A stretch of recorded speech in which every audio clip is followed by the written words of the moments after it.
Mrs. Marjorie Potter Stewart. The day is Tuesday. The date is the 3rd of April, 1962. The time is 10 o'clock in the morning. I'm in the home of Mrs. Marjorie Potter Stewart at 505 South County Road in Palm Beach, Florida. Now, Mrs. Stewart, I want to pick your brain, if I may. Where shall we start? When did your father come here? Who was your father and when did he come here? My father was George Wells Potter, and he came down here when he was a young man of 21, which was approximately 76 when he first came with his brother, the doctor. He was one of the early ones then. He was one of the, well, they came down and settled down in Lemon City at first. Well, first they made a trip down, went back to Cincinnati. Then they came back down again to stay. And my dad took out a homestead here in Palm Beach, which is it's quite a thing because it extended for about 6 or 7 miles down the ocean here because it was so narrow. Nice little piece of property. It's now known as the Bingham Place. Mrs. Bolton and Mrs. Blossom and the Bingham son all have homes down there now. But they built a homestead there on the lakefront and took up their residence there. They, I've heard my aunt, the sister of the two men, who came down later with her mother and lived there with them, tell about what an advantage it had because they could see boats coming down the lake. They knew when company was coming. They always had time to run in and get dressed. Well, that's one way of protecting yourself, isn't it? Of course, the older way of getting back and forth in those days was on the lake by boat. Most everybody had a sailboat. So he tells about going up on the beach, and of course they had to salvage everything they could. When wrecks came ashore during the hurricanes, they'd get everything they could off.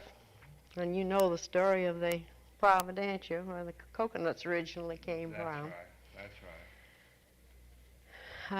The early settlers relied somewhat on those wrecks, didn't they? A great deal. I have china in the china cabinet in Mother's house now that came off of one of them. And I think that green jar over there on the counter is probably a water jar off of an old Spanish ship. So they used everything they could get their hands on. Now, what brought him here? Why did these people come here? Well, he had been an invalid all his life with asthma. And his doctor brother thought he'd probably be better when he got down here. They wanted to try a new climate anyway. So that's really what brought them here. Well, now, there was no Chamber of Commerce. How in the world did they hear about this place? Well, people had come down. They had heard about it, and there was a doctor in Cincinnati who had brought a group of young men down. It's quite interesting because he starts out in his introduction by saying he didn't think there was anything the matter with the young men particularly except that they'd been overfed, and he wanted to get them out on just rough it. And Dad illustrated that book when it eventually was published, so I know he'd been down here before that. It was published in 1880. What was the name of the book? Camping and Cruising in Florida. And who was the doctor that wrote it? I can't tell you his name right now. Of course, I suppose there's no copy in existence. Oh, yes, I have 2 or 3, and I'm sure the Historical Society has some. Oh, have they really? Yes, I think Mayor Reese has one. There are a number of them still in existence. Let's look it up. But he had heard about the climate down here and the weather, the temperate weather. That's what brought them here. Well, now, where did your father catch up to your mother? Here? Mother came down here as a little girl, 6 years old, with the Dimmick family. She was a Dimmick. Oh, I see. And their name is Legion, isn't it? yeah, there were 2 Dimmick brothers and 1 Dimmick sister, all married The two Dimmick brothers married two Gear sisters, and the Gear brother married the Dimmick sister. So there were three double sets, really, of double cousins. Now, Mrs. Enos, Mayor Reese's mother, is my mother's double cousin. Oh, I see. That's quite a genealogical twist, isn't it? It really is. Mhm. They came down. They were stopped in Jacksonville for some time with an epidemic, a quarantine. I don't know whether it was yellow fever or whether it was typhoid. I believe it was typhoid. And well, they finally got away and came down in the fall. And the fall of '76. Mother said she was just 6 years old, had her seventh birthday right after she got here.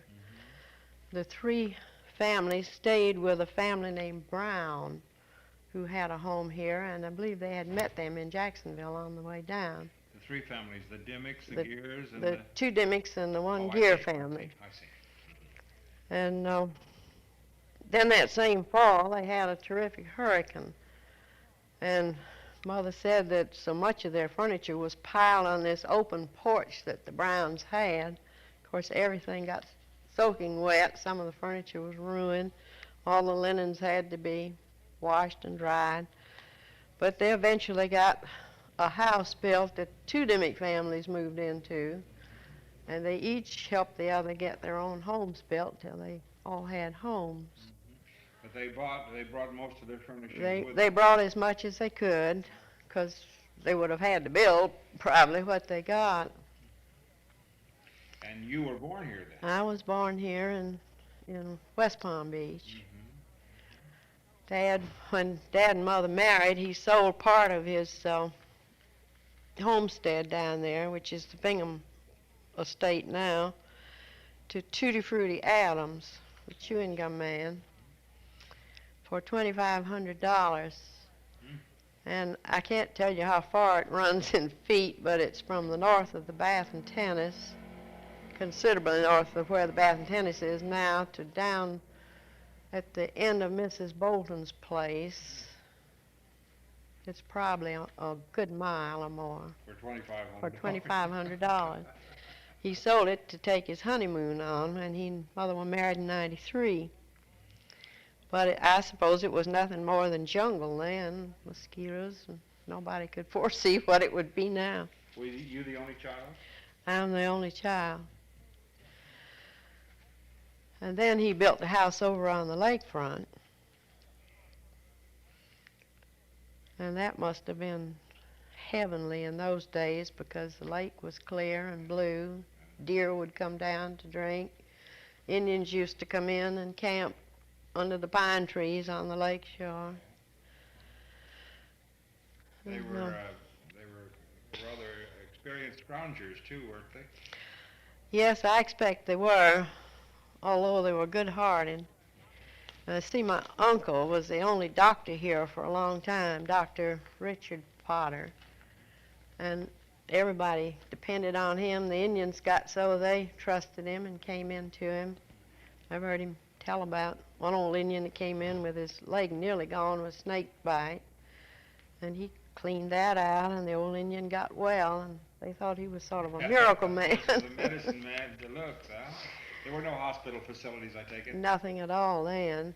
He had his office north of where we lived, and he slept there and stayed there during the daytime, but he took his meals at our house. And a lot of people knew that, so around mealtime, if they wanted to find him, they'd come to the house looking for him. And I remember one night, I was a little girl, I guess about 6, 7, 8 years old. I remember it anyway. I went flying out to the kitchen for something, and this old Indian was sitting in front of the wood stove, getting warm. It was a cold night. And it surprised me. I didn't know he was there, and it surprised me and startled me, so I screamed and started tearing back into the house, and that poor old Indian was broken-hearted to think he'd frightened a little girl. You went to school here? I went to school here, graduated from high school here. Who was your first teacher, do you Well, I didn't start until 4th grade in the public school. I went to a private school run by Louise Hendry. Now, Mr. McKenna should know about that because I think he was there. Hendry, H-E-N-D-R-Y? I believe it was Hindry. She and her mother owned a house up on Lavernia Street, and she had a little private school. The first school that I really went to was a little school that the two Beach boys, Bloomfield and Stafford Beach, and Dorothy Dean and myself went to in a little house that Dad built on part of his property on South Olive Street. And the teacher was the daughter of the Episcopal minister at that time. I can't tell you her name. That was a long time ago. But that was really the first school, and then I went to Miss Hendry's school until the middle of the year, I guess after Christmas in the 4th grade. Did you ever catch up to Mrs. Curry as a teacher? No, I don't believe so. I remember her but I don't think I ever went to her as a pupil. You went through high school here, and then did you go on to college? I went to a boarding school in Massachusetts. My dad originally came from Massachusetts, from Groton, Massachusetts. And we had gone back several summers to the old home place where he was born. So I wanted to go to school up in that part of the country. Well, now, you must have enjoyed a million experiences here. You want to tell me a few? Well, I go way back and talking about the lakefront and the boats, of course, we enjoyed boating. Dad had a boat called the Ariel that had 2 sails and a jib on it, so it was a nice little boat, and he kept that tied up at the dock in front of the house. We used to go out on that. I used to fish on the dock. Is that of the class known as Sharpie? I wouldn't, no, I don't know enough about boats myself, sailboats, to know. But it was a good-sized boat. This one he used, they would go as far as Titusville in it, and sometimes outside, so it was a pretty good-sized boat. Of course, we learned to swim early and used to do a lot of that. Did you ever run into any bears on the beach? No, I never did, but Dad did. He used to walk the beach. They walked the beach for turtle eggs.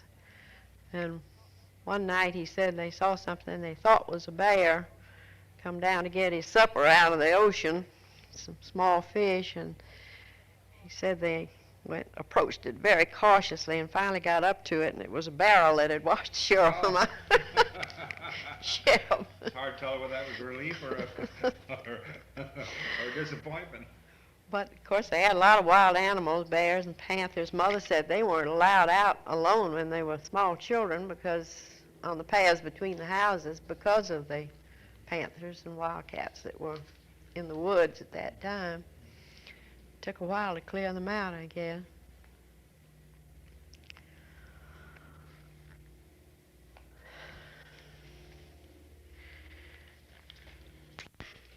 Now, let's talk about your mother.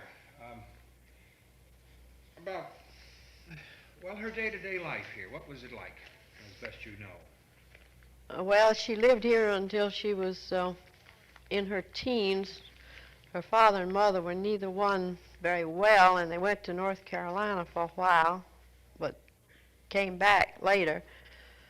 And after the father and mother passed on, they left 3 teenage children who were taken into the home of Captain Dimmick, Mayor Reese's grandfather, and raised along with their daughter, Belle.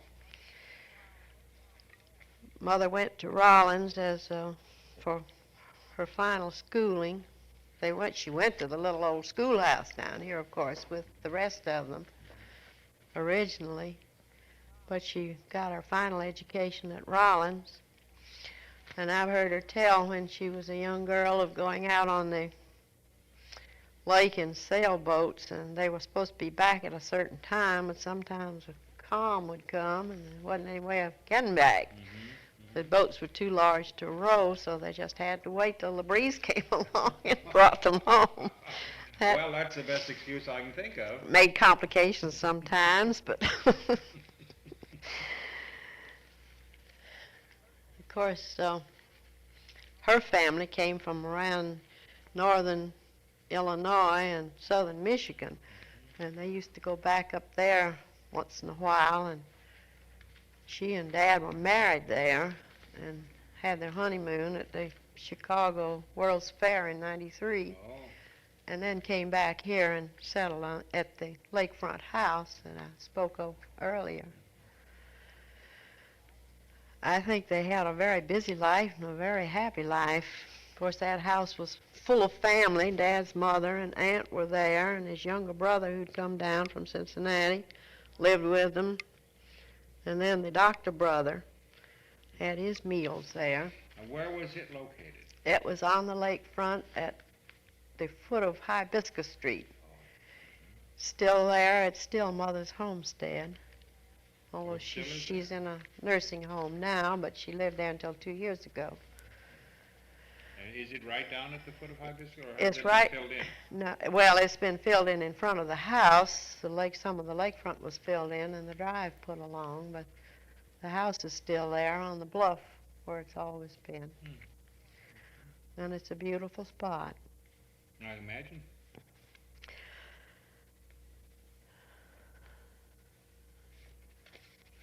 Anything else, or have I run I you out don't again? know. Of course, you think of 40 things when My- I get out of here, you know. My Aunt Ellen, who was there in the house with them, was an older sister of my dad's. Came down with the mother after the father passed away in Cincinnati. She took out a homestead in West Palm Beach in the area of what's Gardenia Street now. And it ran from the lake back over the hill. Some of it is, she gave part of it to the school when the school built up there. She gave them quite a nice piece Oh, shoot, that was part of her up on property. when the school moved up to the top of the hill between Gardenia and Hibiscus. And her brothers helped her prove up on it by coming up and staying on it and staying with her. What were the requirements for proving up a homestead? Well, they had to clear a certain amount of land in a given time, of course, and they had to live on the property the biggest part of the time. I don't know whether it was so many days a week or 6 months or 9 months, but they had to live on the property a certain length of time. And she had a little house built where she would come and stay, and her brothers would come and stay with her, or they would come and stay for her. And that helped her. Now, my Uncle Dick, I don't recall ever hearing them say that he had a homestead. He may have taken one out down in Lemon City and then given it up. But he was given property because he took care of two elderly people, a Mr. and Mrs. James Wood Davidson. He was quite a writer and had this property down south of town. And what they gave him was almost the equivalent of a homestead. There was about 40 acres. You better shut that. Mr. Davidson was quite a character. He was quite a scholar and had contributed to literature in many ways, especially Funk and Wagnall's dictionary, which came out back in those early days. Oh, he was contributed to that? And I have a copy of it somewhere. It's in 2 volumes, 2 big volumes. And it's a dedicated copy with Mr. Funk's name in it. Oh, wonderful. And after Mr. Davidson passed away, Mrs. Davidson was left as a paralytic, and my uncle took care of her. He would take her meals on a tray from our house to her house about a block away and nursed her, took care of her, and in exchange for that promise, they deeded him this land. So that was really his share, his homestead. He was a wonderful person, and I think everybody loved him. Mrs. Bolton spoke of him once, said she remembered his coming down the lake in his little nap, the launch, on a call when someone was sick. Does Mrs. Bolton come down here often? She comes down frequently when she can get away, mostly this time of year. I'd like to get her because she knows a good deal about this area. She'd remember it as a little girl, too, because she said she remembered him. She didn't remember my dad. My dad was, he was an artist and did a great deal of the surveying here. And I don't know why they thought, because he was good at arithmetic, I guess, and could draw pictures, they thought maybe he could survey, too. But I have some of his original books, if they haven't been disposed of, and I hope not. And later on, he was president of one of the banks here. He never said very much, but everybody had a lot of confidence in him, maybe because he didn't talk too much. And he lived, contrary to what everyone thought, he lived to be 72 years old. Took good care of himself. That speaks pretty well for Florida climate. I should say it does. I should say it does. My grandmother lived to be 93. She died in 1907. And my aunt was 82 when she passed away. Yes, it speaks well for Florida. And is there anything else, or do you think maybe we better stop on account of your pipes? Well, I don't think of anything right offhand now. I'll probably think of a lot of things later on. They called the place down there, we call it the old Bingham place now. The old homestead was called Figulous. And I believe the Binghams named their place Figulous. Mr. McKenna mentioned Figulous last night as being the site of a post office. Have you any recollection of that?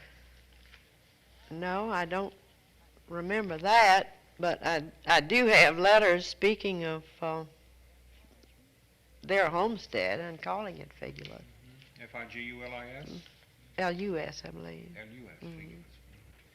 The pleasures, the entertainment seem to be simple. Well, they had a club here. I'd forgotten about that.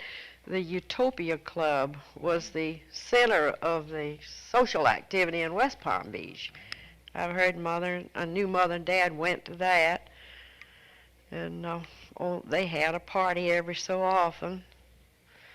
And, of course, they had teas, and they had a whist club. Oh, they did have They a used to whist club. play whist and euchre, the old-time card games. They kept pretty busy. This was all, of course, before the beach club. Oh, yes. Yeah. Well, I think, of course, there was some going back and forth, but I think the people in West Palm Beach were pretty much sufficient unto themselves. In the wintertime, they enjoyed what was here. I remember going to concerts in the ballroom, Schumann Hank, Melba, and some of the wonderful old singers that used to come down. When did the Ponciana close, as a rule? It closed on the 22nd of February after the Washington Ball. Oh, that was the end. That was the end. And after that, everybody left. I think a week later, there wasn't anybody here, except maybe a few that had their homes here that stayed a little longer. They didn't open until, well, the Breakers, I guess, has always opened soon after Christmas Eve, close to the 1st of January. But Ponciana, I believe, used to open on the 15th and ran on the 22nd, so that was a very short season. How many Breakers hotels have there been? There have been 3 that I can remember. I remember the 2 fires. There may have been one other. Did they ever find out who, if anybody, set the fires? I don't think so. I think they thought the last one was from an iron left heating. Accident, of course. Carelessness. Those must have been mighty fires with those wooden buildings.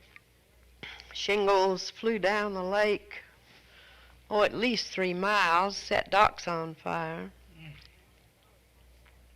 that's the reason they tore the Poinciana down. I think they were afraid if it ever got on fire that it would set the whole town of West Palm Beach on fire. Little, if anything, in the way of